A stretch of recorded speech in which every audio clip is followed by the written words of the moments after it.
2019년이었던 것 같은데요. 그때 목회자의 수동행 세미나를 위해서 호주에 이제 갔었습니다. 이제 호주에 우리가 컨퍼런스가 열리는 장소가 그 호주 시드니에서 한 2시간 정도 이렇게 떨어지는 곳이었는데요. 이제 호주 분들도 그곳에 이렇게 그 관광을 가는 그런 지역이라고, 이렇게 굉장히 아름다운 지역이라 하더라고요. 저희가 컨퍼런스 센터에 도착했는데 너무 아름다운 거예요. 자연이. 호주는 이렇게 뭐 조경을 안 한대요. 그냥 있는 그대로 놔둔대요. 근데 너무 아름다운 거예요. 그래서 저희가 막 사진도 찍고, 또 저희 아내 한국에 있으니까 전화해서 화상으로 막 보여주고 이제 막 그랬습니다. 하루 일과를 마치고 이제 저녁이 돼서 이제 숙소에 돌아왔는데요. 경관과는 다르게 숙소는 아주 굉장히 이렇게 좀 열악하더라고요. 깡통막사에 2층 침대가 3개가 덜렁 있었습니다. 그때가 6월이었는데 호주니까 이제 겨울이잖아요. 보니까 난방이 안 되는 거예요. 그래서 그 속에서 얼마나 추웠는지 밤새 하여튼 덜덜덜 떨었습니다. 그래서 아침에 일어나서 뭐 경관이 아름다운 건 뭐 둘째치고 너무 추우니까 막 불평불만이 막 나는 거예요. 그렇게 아침을 맞이했습니다. 오늘 이렇게 본문을 읽는데요. 제 그때 생각이 딱 났어요. 어쩜 그렇게 마음이 쉽게 이렇게 변하는가, 제 자신이 먼저 생각이 났습니다. 오늘 출애굽기 15장의 말씀인데요. 그 전의 상황을 보면 이스라엘 백성들이 노예 생활을 하다가 이렇게 출애굽하게 되죠. 그리고 이제 홍해 앞에서 바로의 군대가 따라와서 죽을 뻔한 그 위기에서 홍해가 갈라지고 그들이 홍해를 건넜습니다. 그리고 애굽 백성들은요, 홍해에 빠져서 죽는 일이 일어났죠.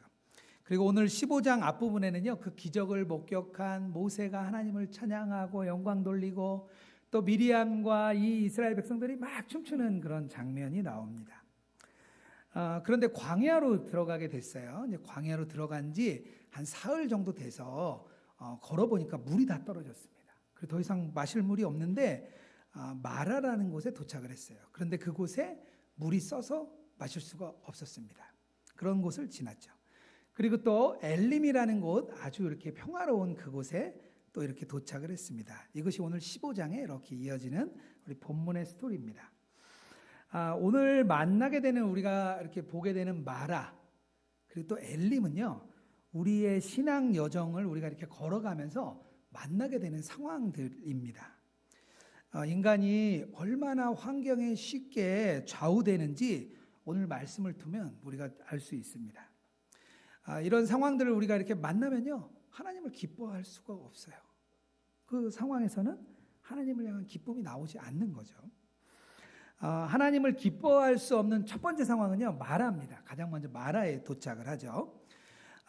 물을 얻지 못했던 그들이요, 오아시스에 도착했어요. 얼마나 기뻤겠어요. 물이 있는데.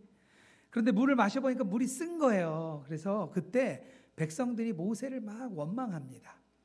그때 모세가 하나님께 이렇게 요청을 드렸는데, 다행히 이렇게 한 나무를 이렇게 던지면 달게 될 거다. 그래서 그 일이 벌어졌습니다. 메슬로우라는 그 심리학자가 있는데요. 인간의 욕구가 5단계가 있다 그래요. 근데 그 중에 첫 번째 단계가 생리적인 욕구라고 합니다.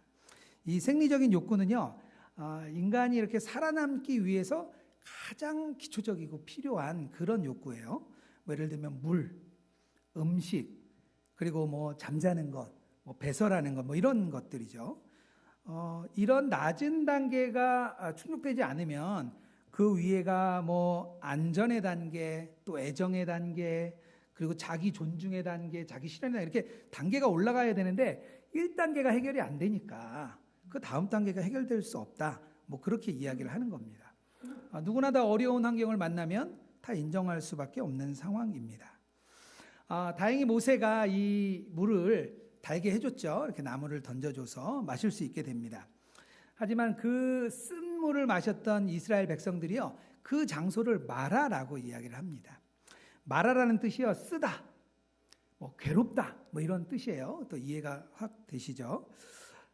룻기에 보면은 마라의 반대말을 나오미라고 표현을 해주고 있습니다. 룻의 어머니가 나오미죠. 나오미가 원래 기쁨이라는 뜻입니다.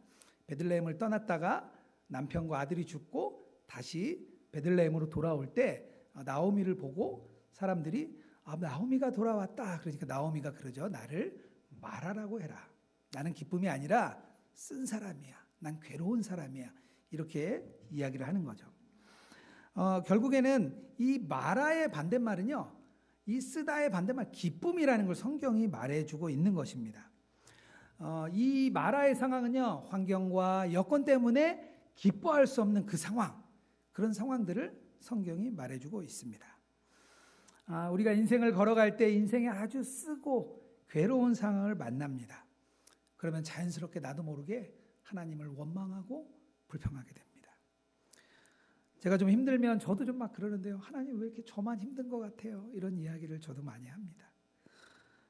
당연히 하나님을 그럴 땐 기뻐할 수 없습니다. 제가 선한목자교회에 있을 때 가까이 계셨던 집사님이 한 분 계셨어요. 청년 때 리더로 아주 잘 섬기던 분입니다. 청년부 회장도 이렇게 했고요. 주변의 사람들이 그러지 말고 우리 형제는 신학을 해라 이렇게 말할 정도로 아주 신실했어요. 결혼을 하고 아이도 낳고 아내와 함께 신앙생활을 참 잘했습니다. 그런데 조금 더 이렇게 돈을 벌고 싶은 마음이 있어서 이제 사업을 시작했다가 아주 상황이 어려워졌습니다. 그러다 보니까 주일에도요, 그 일을 위해서 나가게 됐고 주일을 잘 이렇게 못 지키고 겨우 예배를 드리는 정도의 수준만 이렇게 된 것이죠. 너무나 잘 섬기던 친구였기 때문에 제가 좀 같이 교회 우리 봉사를 같이 하자고 이렇게 요청을 하면 자기가 너무 바빠서 교회 갈 수가 없다는 거예요. 걱정이 돼서 가끔 이렇게 전화를 하면 그 어려움 때문에 그 안에 불평과 불만이 아주 가득 차 있습니다. 가끔 만나보면 얼굴이 아주 검어졌어요. 그 얼굴만 봐도 근심이 가득 차 있습니다. 이런 인생에서 마라의 상황을 만나면요, 우리가 참 기뻐할 수 없습니다. 하나님을 기뻐할 수 없는 또 하나의 상황이 있는데요, 엘림이입니다. 마라를 경험한 백성들이요, 이 엘림으로 하나님이 인도를 하세요. 근데 거기는요, 물샘이 12개나 있고요, 종려나무가 70그루나 있습니다. 뭔가 봐도 굉장히 풍성해 보이죠. 이곳은 하나님께서 마치 천국처럼 이렇게 예비한 곳이에요. 가나안 땅에 들어가면 이런 땅일 거야 이렇게 하나님이 미리 보여주는 그런 곳입니다. 이곳에서 이스라엘 백성들은요, 안식을 누릴 수 있는 그런 장소였어요. 아마 한 백성들이 전체가 다 마실 수 있는 아주 그런 큰 오아시스였던 것 같습니다. 출애굽에서 시내산까지 가는데 3개월이 걸렸거든요. 그래서 여기 이 엘림에서 한 달여 정도, 30일에서 35일 정도를 아마 기거했을 것이다 이렇게 학자들은 이야기를 합니다. 한 달의 시간을 보내니까 얼마나 그런 충만한 휴식을 누릴 수 있었을까요? 그런데 가만히 이렇게 생각해 보면요, 이 이스라엘 백성들은요 400년 동안 노예로 살았던 사람들이에요.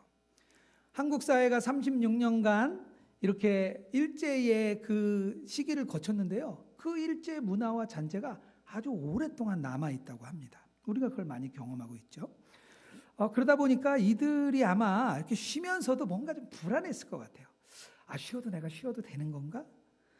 뭔가 눈치도 보이고 내가 뭔가 일을 해야 될 것 같고, 쉬면서도 계속 그런 것들을 느꼈을 것 같습니다. 쉬는 것도요, 배워야 되더라고요. 쉬는 것도 배우지 않으면 쉴지 못합니다. 현대인들의 특징이요, 쉬지 못하는 거예요. 쉬지 못하는 거고요, 안식을 해야 되는데 안식이 뭔지 모릅니다. 그러다 보니까 사회에서도요, 워라벨이라는 말이 굉장히 유행하고 있고, 작년에도 한참 그 얘기가 나왔는데요, 삶과 이 일이 이렇게 균형을 맞춰야 된다. 한마디로 일만 넘어가지 말란 얘기예요. 한국 사회가 워낙 일 중심이고 이 일에 대한 가치 중심이기 때문에 이것을 이야기하고 있는 겁니다. 저도 좀 그런 경우가 좀 많았던 것 같아요. 직장 생활할 때 굉장히 그런 기억들이 많이 있었습니다. 코로나 이후에 그 미국에 스트레스 받는 미국 2021년 보고서에 보니까요, 성인 인구의 84%가 극심한 스트레스, 분노와 슬픔을 경험했다 이렇게 말을 합니다. 그리고요, 그 스트레스로 인해서 미국 성인의 연간 체중이 증가하는 게 있는데요, 무려 14kg가 증가했다 그래요. 근데 평균 7kg에서 8kg 정도가 증가하고 있는데 거의 2배 정도의 스트레스 지수가 나타났다고 말을 합니다. 특별히 이렇게 학부모들, 아이들이 학교 안 가잖아요. 그러니까 학부모들이 스트레스가 높았고요. 재택근무를 할 수 없는 그런 근로자들이 아주 높은 스트레스를 경험했다고 합니다. 우리는요, 이렇게 집에서 주말에 몸이 쉬어도요, 근심도 있고 걱정도 있고 뭔가 성취에 대한 욕구 때문에 아주 불안한 상태가 좀 많이 있습니다. 하나님이 주시는 온전한 안식을 이렇게 못 누리는 거죠. 제가 30대를 거의 직장에서 저도 보냈습니다. 저희 아이가 셋인데요. 저는 아이를 제가 참 잘 돌봤다고 이야기하는데 저희 아내는 30대 때 제가 한 게 없대요. 저는 그냥 직장 생활만 했다고 어디 가서 아이 키웠다는 얘기 절대 하지 말라고 이렇게 얘기를 합니다. 생각해 보니까요, 거의 11시, 12시 기본적으로 야근을 했고요. 이렇게 불안하니까 컴퓨터를 끄지 못하고 집에 간 일이 대부분이었습니다. 그리고 집에 갈 때 보지도 않을 그 자료를 가지고 꼭 집에 가요. 항상 가방에 일더리를 넣어가지고 다녔습니다. 이렇게 좀 쉬는 날에 쉬면 마음이 불안했어요. 그리고 좀 차라리 불안하다가 무슨 일이 생기면 그냥 괜찮았거든요. 마음 놓고 있다가 무슨 일이 생기면 더 힘들었어요. 그래서 저는 쉬는 날에도 불안하기로 결정했습니다. 항상 불안해 있는 거죠. 차라리 그러면 몸이 아주 긴장된 상태로 있으니까 조금 낫더라고요. 열심히 사는 것 같은데 마음속에는 항상 이 열등감이 가득했습니다. 뭔가 나는 열심히 하는 것 같은데 그만큼 성취는 이루어지지 않는 것 같았습니다. 그렇게 주일을 맞이하면요, 은혜를 많이 받는 것 같았어요. 막 뜨겁게 눈물을 흘리고 찬양하고. 그런데 월요일 아침이 되면 그 은혜는 다 쏟아지고 직장에 나가면 아무것도 남아있는 게 없는 그런 아주 초라한 모습으로 했던 직장 생활이 생각났습니다. 그 기억을 해내는데 아주 괴롭더라고요. 하나님을 기뻐할 수 없었습니다. 그런 상황들이 우리에게 있는 거죠.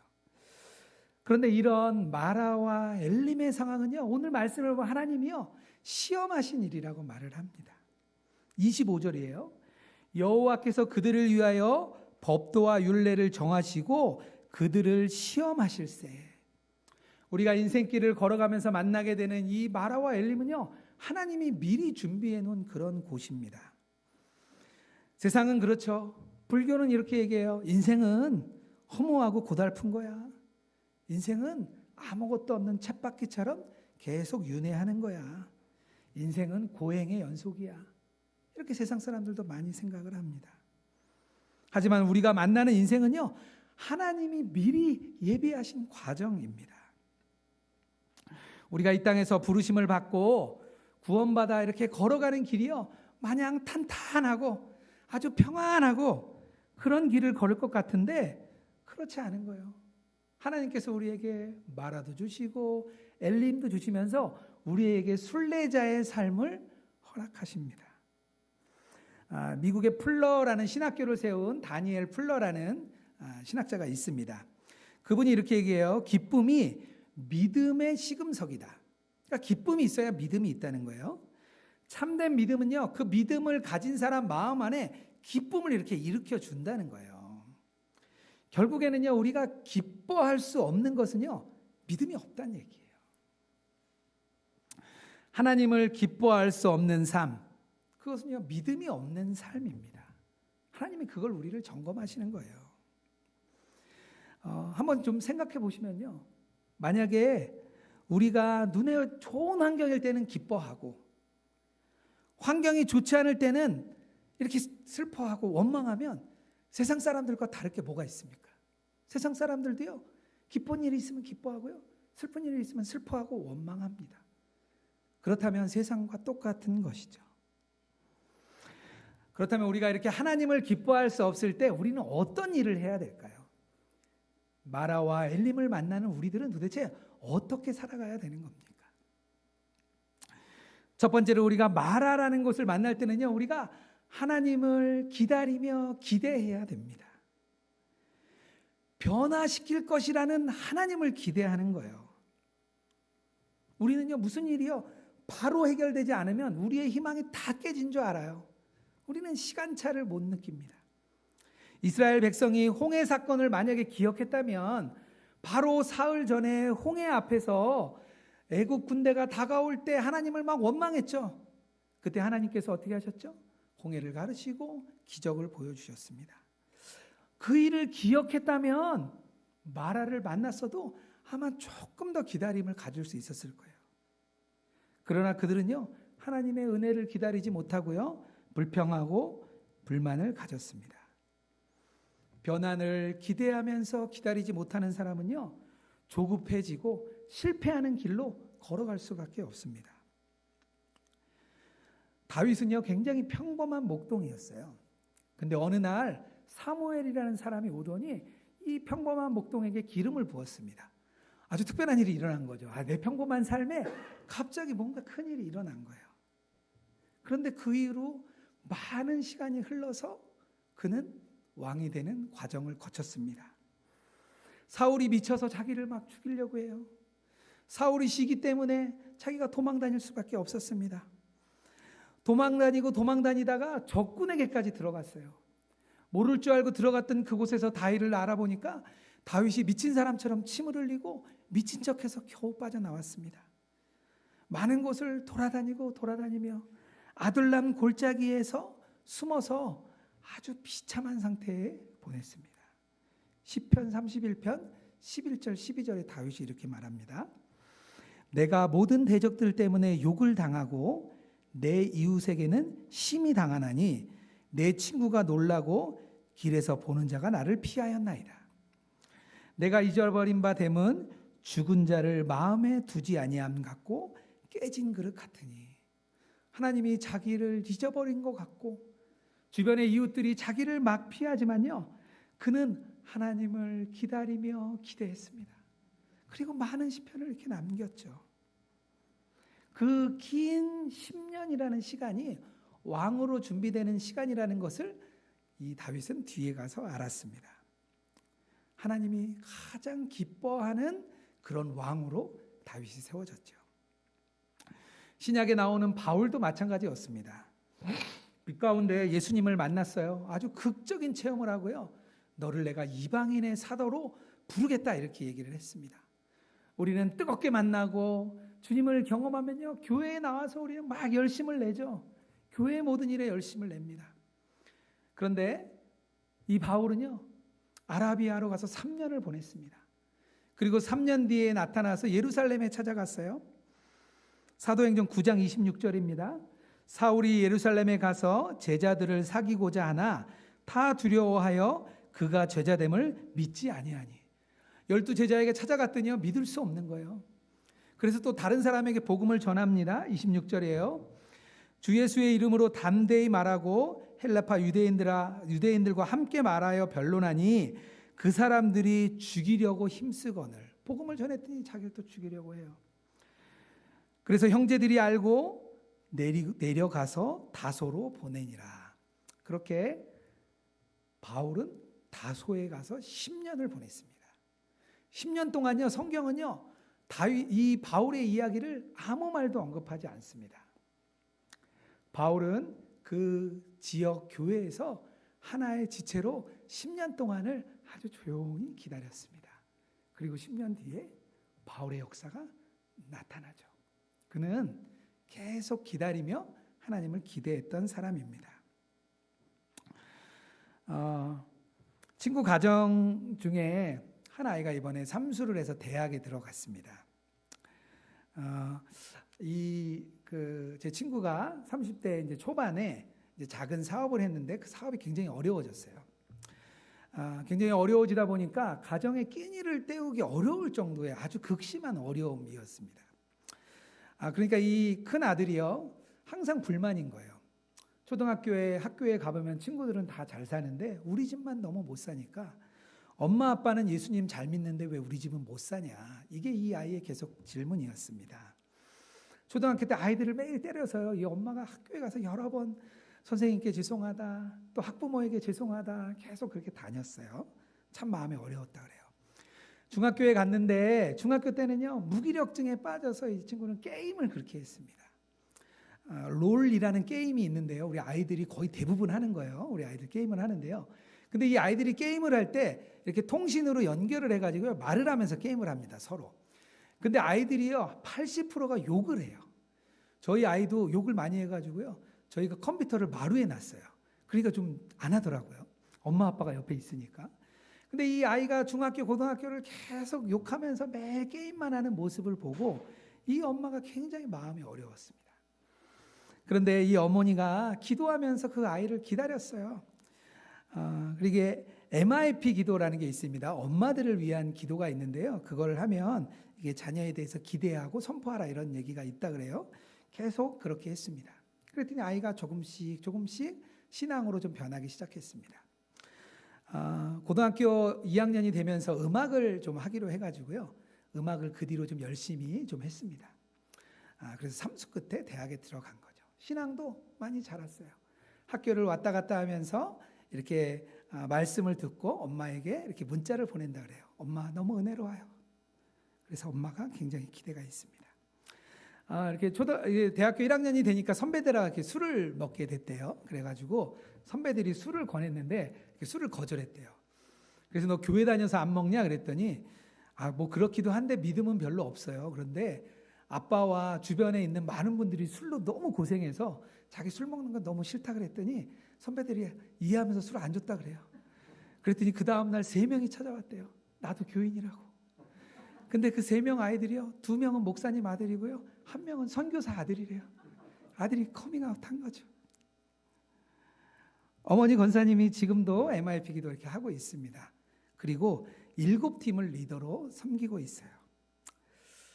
이렇게 자녀에 대해 힘들어하는 부모들이 참 많죠. 그럴 때 기대하고 기다리라.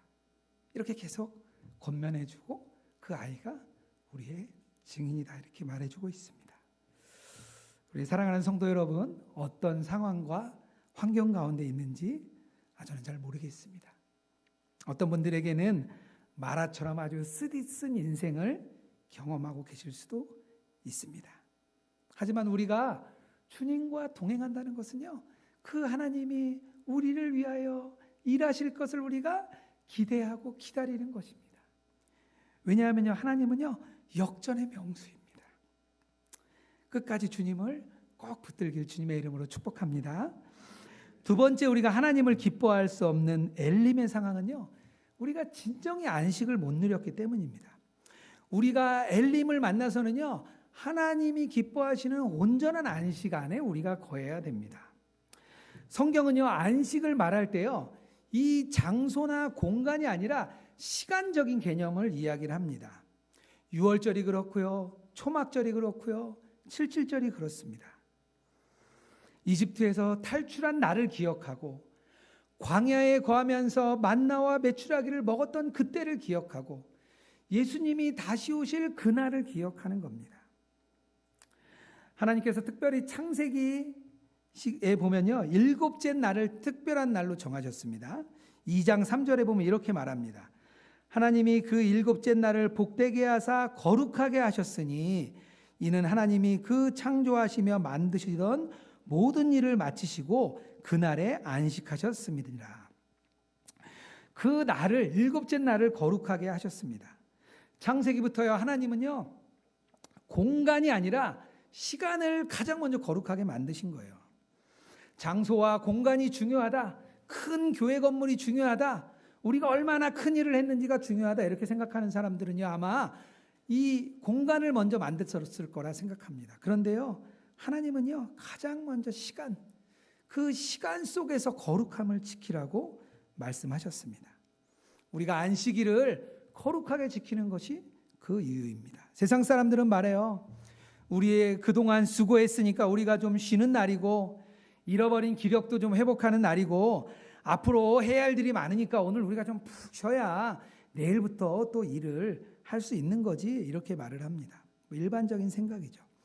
물론 안식에는요 육체의 안식은 기본적으로 있습니다. 하지만요 우리는요 뭐 짐을 나르는 짐승이 아니에요.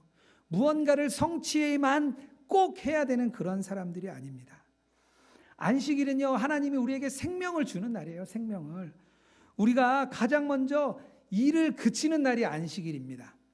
세상적인 성과와 성취를 구해야 되는 것을 그치는 날이에요. 하나님이 되려고 우리가 노력하는 것도 그치는 날입니다. 우리가 근심과 걱정을 그치고요, 우리의 모든 것들을 하나님께 이렇게 맡겨드리는 날입니다. 이 날은요, 세상으로부터 도망하는 날이 아니에요. 세상의 모든 일을 하나님께 맡겨드리고 하나님이 직접 싸우시도록 세상과 싸우는 날입니다. 빌립보서 4장 4절에 말합니다. 주 안에서 항상 기뻐하라. 내가 말하노니 다시 기뻐하라. 이 말씀은요, 우리가 어려움 당하고 환난 당하는데 그냥 아무 생각 없는 사람처럼 무조건 기뻐하라는 게 아니에요. 뇌를 정지시켜가지고요, 아무 일도 없었던 것처럼 그냥 기뻐하라는 말이 아닙니다. 하나님이 우리의 모든 일에 관여하실 것이기 때문에 우리가 기뻐하는 겁니다. 안식일에 우리가 누리는 것은요, 우리의 삶 가운데 임하시는 그 하나님의 임재를 경험하면서 우리의 어려움을 하나님이 책임져 주실 것이라는 그것을 깨닫는 날이기 때문에 우리가 기뻐하는 것입니다. 주일 예배가 기쁜 거예요. 그래서 이 예배는요, 하나님과 그 만나는 그 안식이 아주 이렇게 폭발하는 그런 시간입니다. 유대교 랍비 중에 시므온 벤 요아이라는 사람이 있어요. 그분이 이런 말을 합니다. 안식일이 아무리 숭고하다 해도 그 자체로 충분한 것은 아니다. 안식일의 영적인 실체는 인간과의 교제를 요구한다. 6날까지는 공간을 필요로 했고 7째 날에는 인간을 필요로 했다. 이스라엘이 안식일에 배필이 되어야 됐던 이유가 그 때문이다.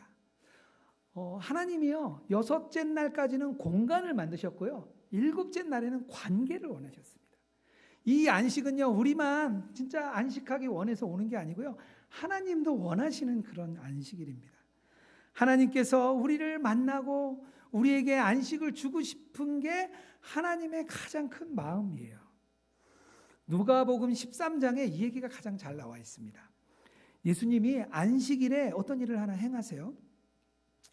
회당에서 가르치는데 18년 동안 병든 여인이 있었습니다. 몸이 꼬부러지고 조금 더 펴지 못하는 그런 여인이었어요. 예수님이 보시고 그 여인을 고쳐주셨습니다. 그걸 본 회당장이 화가 나고 분을 냈어요. 그리고 병 고치는 일은 평일에 하고 안식일에는 하지 마라. 우리 안식일은 쉬는 날이야. 그때 예수님이 말합니다. 안식일에 소와 나귀가 있는데 물을 먹이러 그에게 가지 않느냐. 그러면 18년 동안 사단의 메인바 되었던 여인에게 은혜를 베푸는 것이 합당치 아니하냐, 이렇게 말을 합니다. 그러자 온 무리가 하나님께 영광을 돌립니다. 당시 유대인들은요, 육체적인 질병은요, 영적으로 부정하다고 생각했습니다. 부정한 사람을 만지면 자기도 부정해지는 거예요. 이 여인은요, 18년 동안 아무도 자기를 가까워하지 않으려 했을 거예요. 아무도 자기에게 손대려고 하지 않았을 거예요. 그런데 그런 상황에서 따뜻한 주님의 손이 왔어요. 예수님이 그를 만지시고 그를 고치셨습니다. 이 병고침은요, 하나님과의 관계만 회복되는 것이 아니라 예배 공동체 안으로 쓱 들어오는 날입니다. 다른 사람과 함께 예배하고 다른 사람과 함께 성찬을 받고 다른 사람과 함께 교제할 수 있는 그 은혜, 그것을 그날 이 여인이 허락받은 것이에요. 예수님이 안식일에 이 일을 하시면서 안식이 무엇인지 보여주신 겁니다. 우리는요, 안식을 한다는 것은요, 예수님과 깊이 만나는 그런 시간입니다. 오늘 드리는 예배가 그런 예배가 되기를 주님의 이름으로 축복합니다. 그렇다면요, 마지막으로 왜 하나님께서는요, 이런 마라와 엘림을 우리에게 허락하셨을까요? 왜 마라와 엘림으로 우리를 시험하시는 것이냐는 거죠. 우리가 홍해를 건너며 구원을 경험했습니다. 그분과 함께하기를 우리가 결정했어요. 그게 우리의 첫 믿음이죠. 하나님이 우리에게 은혜로 주신 선물입니다. 하지만요, 한 가지 빠진 게 있어요. 뭐냐면요, 그분의 삶이 아직 내 삶이 되지 않았어요. 우리가 이 마라와 엘림을 거치면서 우리가 그분의 삶도 내 삶이 되는 과정을 거치는 것입니다. 우리는 보통 말해요. 신앙생활을 오래 하면 우리는 굉장히 둔해진다 그래요.